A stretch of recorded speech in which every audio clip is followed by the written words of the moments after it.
Get your concealed carry permit online in 1 hour with armamerica.org. If you're watching this on YouTube, hey, I'm Luke from Arm America. Go ahead and click the link below the video to go to our website. It'll just be much easier to follow along with everything that way. How can you get your concealed carry permit in New Mexico? It's kind of strange, but your best bet is actually to get a Virginia non-resident concealed carry permit. And the reason for that is because a Virginia concealed carry permit is actually one of the strongest concealed carry permits. It has reciprocity with 35 other states, meaning that it can be accepted as a valid concealed carry permit in 35 other states. And on top of all of that, it's one of the easiest concealed carry permits to get, as opposed to your state, which doesn't have as good reciprocity or is a lot harder to get. Basically what I'm saying is, why get a concealed carry permit from your own state when Virginia's non-resident permit is already accepted by your state? It's easier to get, and it works in more places. For the purposes of this video, I'm gonna assume that you are over 21, you don't live in Virginia, you're not a criminal, and you wanna get a Virginia non-resident concealed carry permit. Our goal at Arm America is to simplify the process. We've gotten it down to 3 easy steps, and it only takes about an hour. The first and most time-consuming step is to get a certificate for completing a firearms safety course. This can be done completely online. The second step is to fill out Form SP248,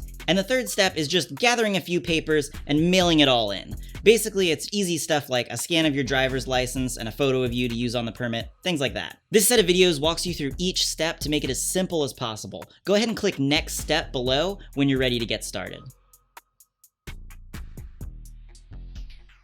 The first step to getting your Virginia non-resident concealed carry permit is to get a certificate for completing a firearms safety course. This can be done completely online. Go ahead and click below the video. You're gonna see a button that says Get Certified Now. Click on that, and it's gonna open a link to Virginia Concealed in a new tab. Virginia Concealed has a great firearms safety course, so we're just gonna scroll to the bottom of the page here, and you'll notice that there is a video right here that says Safety Training Course Virginia Concealed Carry Permits.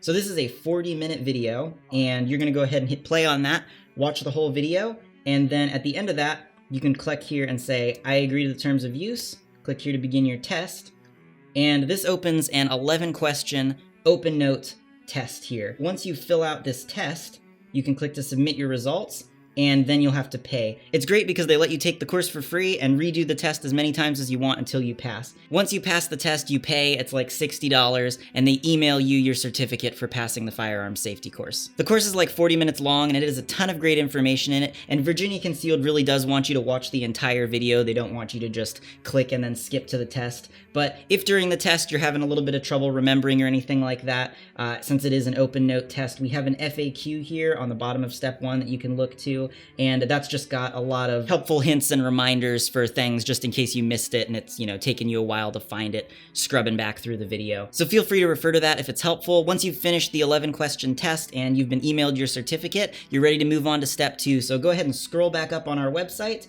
and then just click on Next Step to move on to step 2. The second step to getting your non-resident Virginia concealed carry permit is to fill out Form SP248. If you look on this page right below the video, you should see a button that says Complete Form SP248. If you're on a computer, which is the ideal way to do this, you can click on that, and it's going to open in a new tab where we can fill in the information. If you're watching this on a phone, it's going to try to download it, which is a little bit more confusing, so I do recommend doing this on a computer. But yeah, so let's look at this. So SP248 is the form that you need to fill out, and this is the legal form that we're turning in. So let me just go through how this works and try to help explain it. Of course, you need to fill it out accurately with your own information, but I'm just going to sort of zoom in here and work on this so that you can have a bit of an idea of how it works. For the purposes of this video, we're going to, of course, assume that you are not a Virginia resident, so I'm going to go ahead and check non-resident here. You can leave file number blank, and then let's come down to step number 1 here. We got full legal name, so you're going to put in your first name. I'm just going to type in first your middle name and then your last name. Here you're going to put in your birthday in step 2. Let's just type in some random digits here. You're of course going to use your real information. And then you're going to put in your street address here. City, county, state, and then zip code. And then also notice here that it wants you to attach a separate list of all the addresses that you have lived at in the past 5 years. We're going to come back to that later.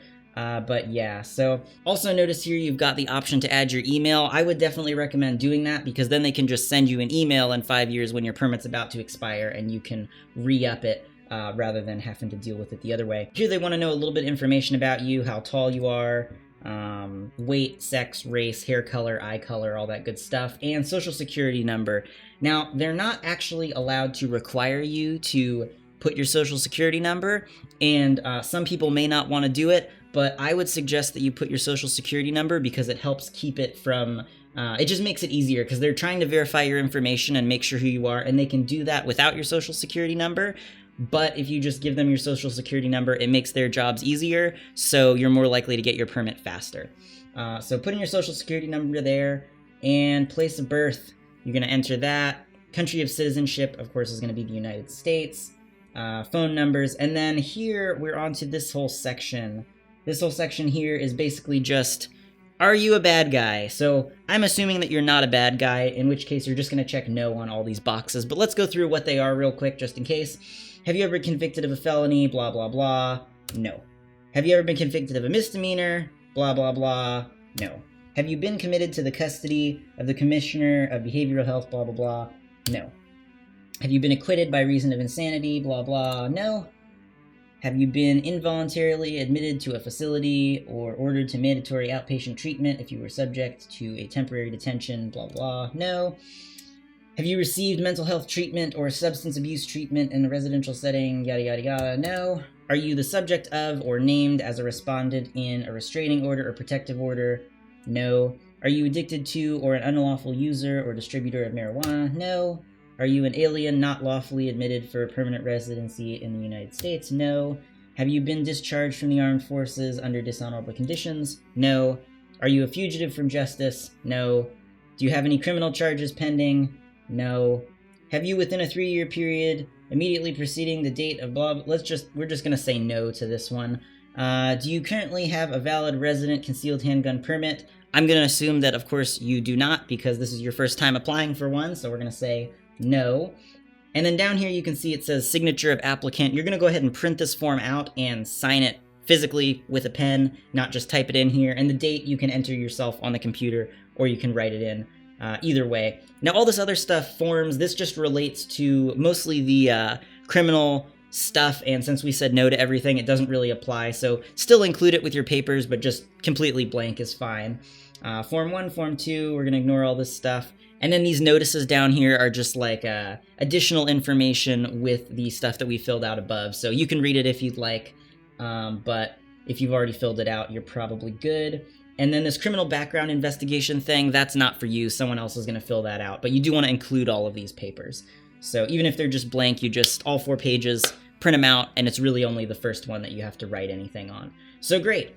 We've filled out the form here, SP248. And there is one more thing, though. Now remember up here at step 3, it says to attach a separate list of all the addresses that you've lived at. We're going to go ahead and click back, and you'll notice there's a little button, and addresses. Now, you can just type this out yourself manually in Word if you'd like, but just to make it convenient for you, we've got a little button here. If you click on that, it's going to download a Word document called addresses, and you can just click on that, and it's going to go ahead and open in Word, and this is just a template to make it easier for you. So you click Enable Editing, and you're just going to update this with your addresses. There's a little note saying that, so we're going to get rid of that little note line. And if you've only lived at one address in the past 5 years, that makes it easy. Just type your one address and then delete all the other ones. But if you've lived at multiple addresses, one address per year, then you're going to just enter all of them. And then, say it was only 3 addresses, you'd fill these guys out and then just get rid of these last 2 because they don't apply.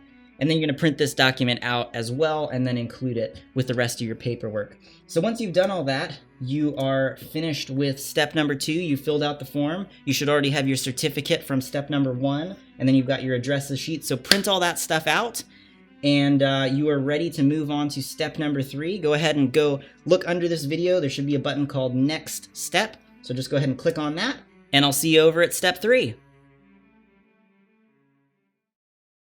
The third step to getting your non-resident Virginia concealed carry permit is to just gather a few papers and then mail it all in. So by now you should have a certificate for completing a firearm safety course, which you got in step 1, and a completed Form SP248 that you filled out in step 2, along with the addresses sheet that you're going to include with it. Go ahead and print all those documents out if you haven't already and sign Form SP248. Once you have all that paperwork, the certificate, Form SP248, and the list of addresses that you've lived at in the past 5 years, there are just a few more things to gather before mailing it all in. You need to print out a photocopy of a government-issued photo ID, something like a driver's license or a passport. So go ahead and print that out, take that paper, and then put it with all your other papers. You also need to include a 2" by 2" photo of yourself taken within the past 6 months for them to use on the permit. While you could technically take this picture at home, there are a whole lot of requirements that you need to meet, so I'd highly recommend just going to Walmart or Walgreens, pay them like $6 and have them take it for you. Once you have your 2" by 2" passport photo, take it and stick it with your stack of papers to mail in. The next thing you need to do is get fingerprinted. It sounds a little bit intimidating, but it's actually super easy. Just Google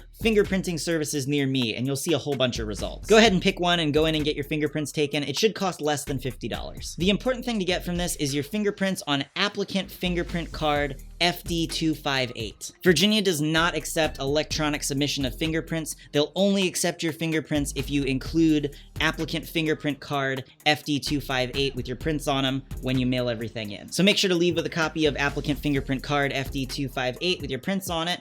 Take that card and then put it with the rest of your papers. The final thing is just to pay the application fee, which is $100. You can pay with a cashier's check or a money order made payable to the Virginia State Police. And you can get money orders at just like the post office or Walmart. You basically just pay the amount that the money order is for and then write out who it's to. So go ahead and take that money order or cashier's check and include it with the rest of the papers to mail in. And that's it. So just as a checklist here, you should be including a certificate for completing a firearm safety course, a filled out copy of Form SP248, along with an attached sheet with all the addresses that you've lived at in the past 5 years, a photocopy of a government-issued photo ID, along with a 2" by 2" passport photo for them to use for you on the permit, your fingerprints on applicant fingerprint card FD258, and a money order or cashier's check for the application fee made out to the Virginia State Police. Now you're just going to take all that, put it in an envelope, and mail it to the correct department of the Virginia State Police. To get the correct address, you can go ahead and click the button below this video labeled Address, and that'll take you to this webpage. You just want to scroll down a tiny little bit,